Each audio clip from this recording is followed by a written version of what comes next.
Before we begin, thank you very much to Dogzillami for joining the Patreon campaign. Thank you very much. I don't think you're intentionally making a silly name, but it's definitely an interesting name to say. So thank you very much. I do appreciate the support. I appreciate the support from everybody. It's becoming more and more clear it's going to be very, very important to me. And yeah, I appreciate everyone who's willing to chip in a little bit to keep the show going, to keep the content coming daily. And if you can't afford it, that's what the subscribe button is for. The subscribe button is free. The like button is free. And those numbers help me out a lot too. So I also appreciate anyone using those. So we got a weird topic today. And this is just something that's been on my mind a long time now. I finally decided, let's just set this to video just so we can get it out of the way. I like knowing when a series has left such a mark that a character or a plot or a subject matter in it manages to outlive the series itself. Now, in Transformers, that happens a lot, thanks to new cartoons, thanks to movies, and especially thanks to comic books. A lot of characters that we come to know from different shows actually do extend their life well beyond what they were originally intended for. And that's always awesome to see. But when it comes to these shows, who is the one? Who is the one in every one of these series that is the most standout, the most identified? The character that you think of first when you think of a particular cartoon. So that's what today is about. Now, this is going to be very subjective. When we get to a few series in particular, oh boy, there's going to be disagreements. But that's the fun thing, is that you identify with different characters in every series. So what I think stands out the most might not be true to you. It's just my opinion. But I think it's worth discussing because it does tell a lot when you can narrow down an entire show down to how well one character was delivered or how memorable they were. I mean, for the example here is Beast Wars. I think Dinobot is the most obvious choice there, right? So it's a character so well done that it is somewhat sacred. Not until the Kingdom Netflix series did they actually try to do Dinobot again. And for really good reason. You know, it's a character you really don't want to screw up, which I think the Netflix version screwed up. But it's because the character was done so well, and they is held in such high regard. No one really wants to take the risk of messing up Dinobot, so it's a far more respectful thing that the character doesn't appear in every show or every comic book. It's cool when he does, but they don't saturate it, and they don't try to make him the focal point of any other series. So I think, despite his popularity and how respected the character is, I think that's great. I think that's really great.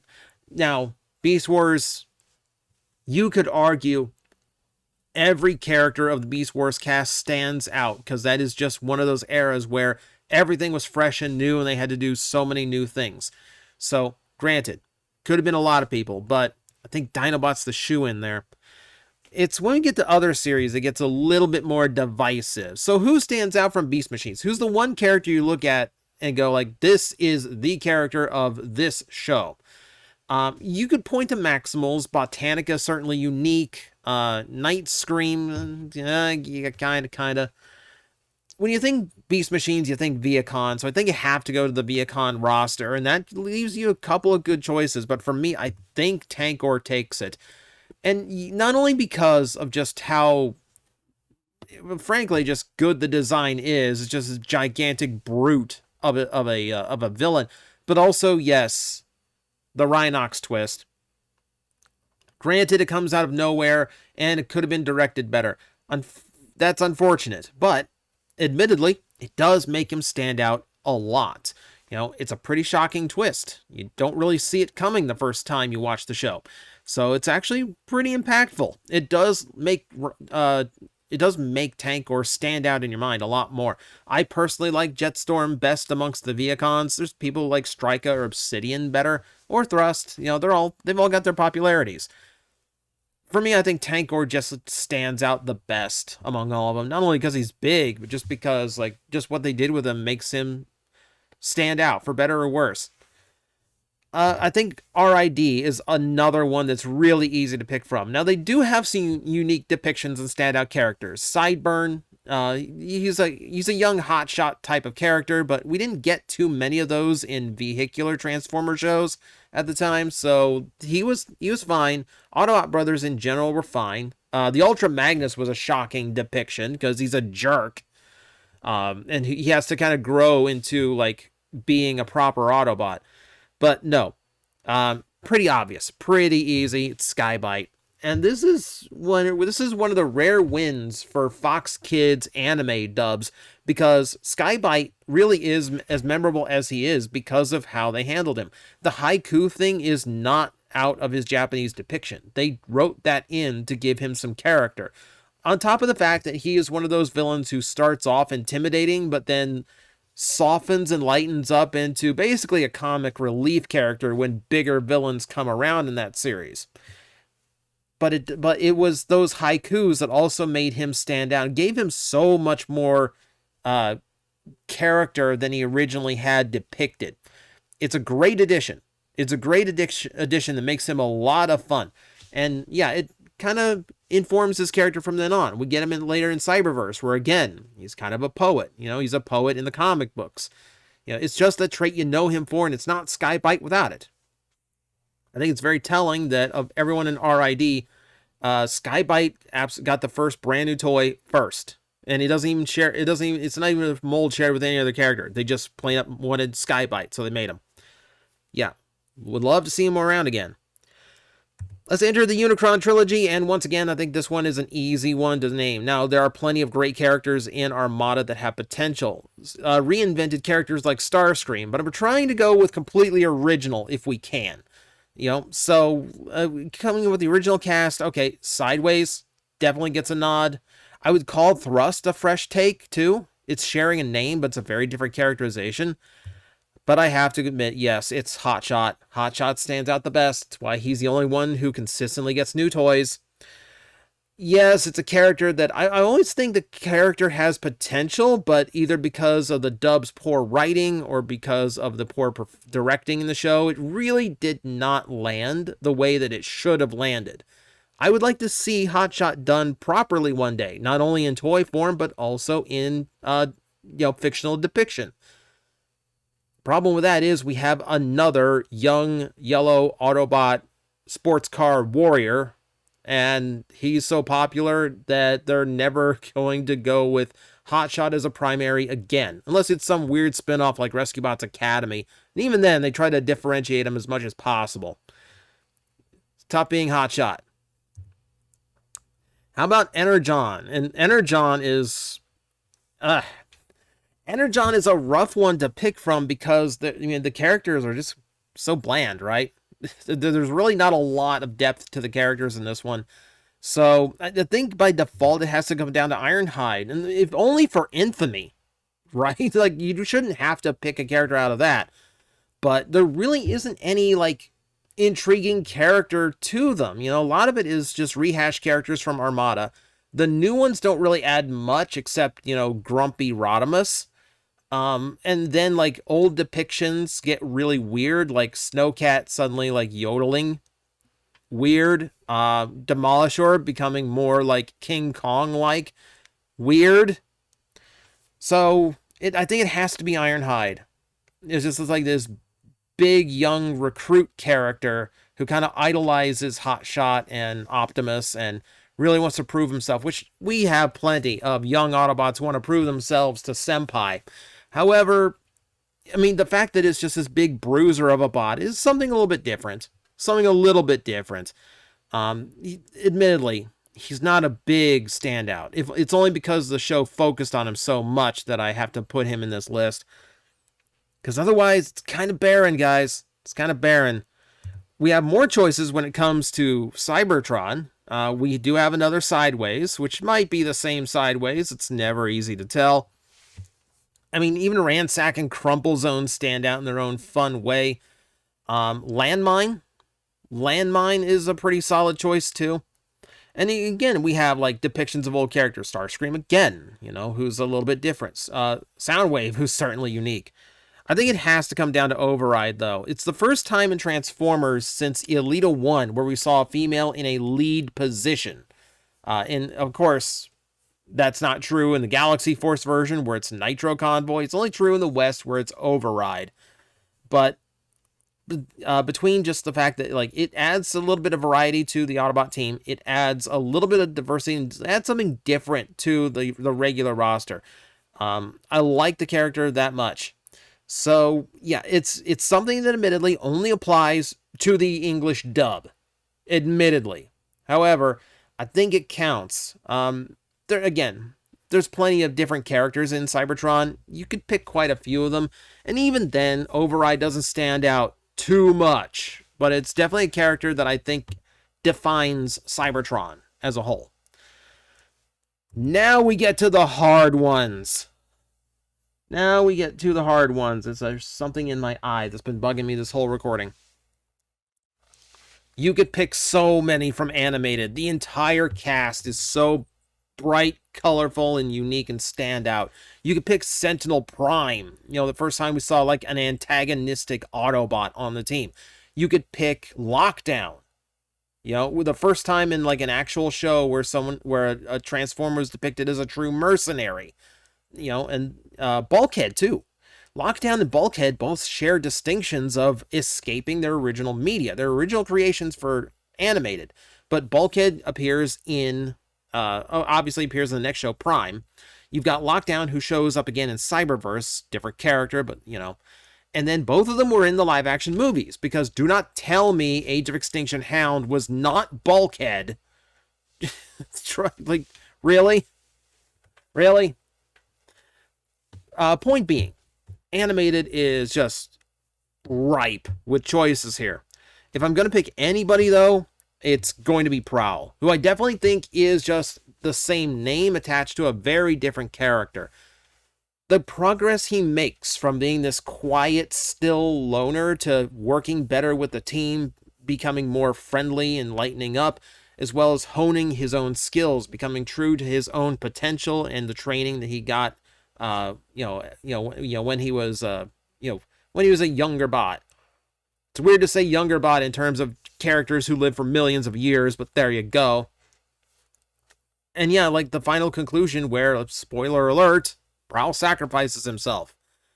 It's a great character arc throughout the entire series. It's constant growth for the character, and just such a cool character. I feel like he's kind of like a focal point and linchpin for the entire show.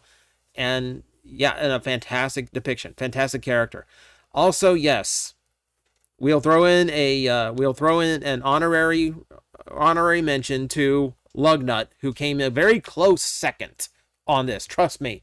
If Lugnut gotten to do more character growth, I think this would have been in. But like, I know everyone loves Lugnut too. So that's probably one's going to get me in trouble in the comment section. Let's move on right now. Transformers Prime. Hey, we're doing episode reviews of that. Thanks to my patrons who are being very generous. Thank you very much for allowing me to review another cartoon for you guys. We'll be doing all 3 seasons and the movies, and it's going to be a long time before that's done.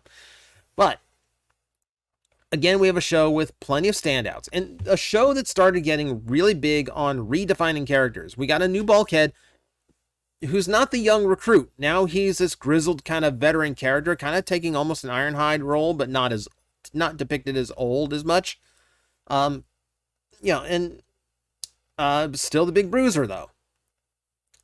And and then we got things like Wheeljack. The way Prime depicted Wheeljack has completely radically redefined that character throughout Transformers.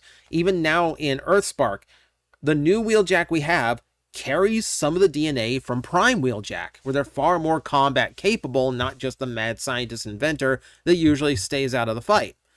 It's a big change, and it started here.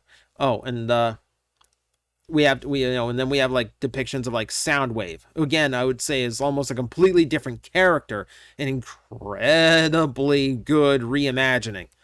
But if we're talking new characters and standout characters, the ones who should live beyond the series, gotta go with Knockout. Have to go with Knockout. Who doesn't love Knockout? It's a fantastic character. So, aside from the fact that it's really the first time we got a Decepticon medic, which you think is something that would be very obvious with how many times they get blown up by Autobots. but it's the first time we'd actually gotten a dedicated Decepticon medic character, and a really good one. A really good one. So, defined by relationships, originally with originally with Breakdown, and then this kind of love-hate with Starscream thing. Constantly chewing scenery, constantly over the top and flamboyant. Brilliant character to watch. And yes, a little bit of character evolution there thrown in at the end of the series. Knockout's a lot of fun. Knockout is a lot of fun, and one where, like, I really do want to see this character show up in something else. I definitely believe that they deserve another round in a comic, in a cartoon, somewhere, anywhere. It's a character that deserves another shot. How about RID 2015? This is a weird one. There's, again, a lot of different reimaginings. Grimlock and Sideswipe are very different from each other, from the original depictions of them. It's kind of the first time where we really gave Grimlock a new thing to do, which kind of led to things like Cyberverse Grimlock treating the character so differently.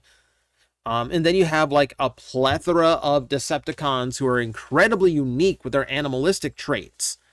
And this was kind of a toss-up. I will admit, Steeljaw is a very close second because he's a very different type of villain. Very silver-tongued, very backstabby in a way Starscream could never hope to be. But ultimately, we are going to give it to Strongarm. This young cadet character, very by the books, doesn't really know to go beyond the rules to get it done just yet. And we see that kind of growth where she becomes a little bit more daring in her approaches, a little bit less by the book and more to what's necessary. And again, it's a character who kind of breaks the mold for female depictions of Transformers. She's got this bulk and the size to her. You mean, you can point to me artwork where she looks more feminine, and she does have feminine qualities to her, but that is in a series where the art style kind of leans into those leaner, more slender physiques. If you compare her to like Sideswipe and Bumblebee, you can tell she's got a good bit of bulk on her considering the art style. So yeah, I do think she definitely depicts differently. That's why I was upset that her toy is far more feminine looking than I think it should have been. Her upcoming toy, if we're being clear here. But no, I think she stands out fantastically. And again, I would love to see her get beyond the series. I would love to see just like an episode of a cartoon where Prowl is showing Strongarm the ropes. Where she's playing the rookie sidekick. I would love that.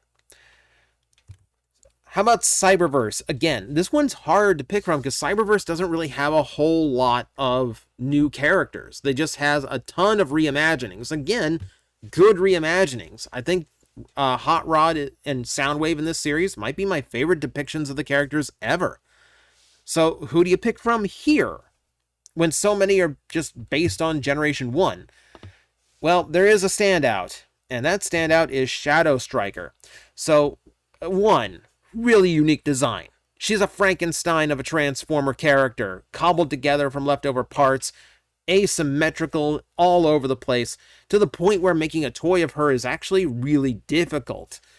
And just the characterization. This is bitter, revenge-driven Decepticon. You're almost convinced she doesn't even care about being a Decepticon as much as she cares about being on the side that lets her shoot at Bumblebee, who she blames for her condition. Because remember, she used to be this great sharpshooter. She used to be this great combatant, but being cobbled together in order to survive, she doesn't work as well as she used to.